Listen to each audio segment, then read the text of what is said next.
Katika makambi ni uzoefu ambao tumezoea kama Waadventista, huwa tuna makambi. Lakini natamani uangalie katika mtazamo mwingine, yaone makambi kama sehemu ya kupata chaji ya kiroho. Yaone makambi kama sehemu ya kunolewa tena. Ona makambi kama sehemu ya kutua mizigo na kuanza upya.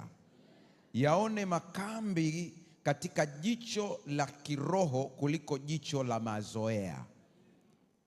Watu wengi sana walitembea na Yesu, lakini siku ile ya msongamano mkubwa, aliyepokea baraka ni mwanamke yule ambaye alitokwa na damu muda mrefu.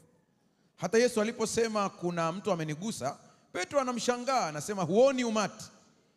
Kuna kugusana na kuguswa, vitu viwili tofauti.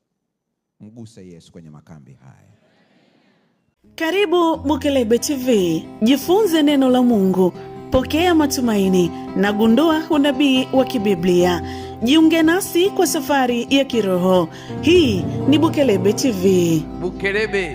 Bukelebe TV. Angalia, dunia imejaa dhambi na maovu. Wakati wa hatari umefika. Usichelewe kujipanga na kumtafuta Yesu.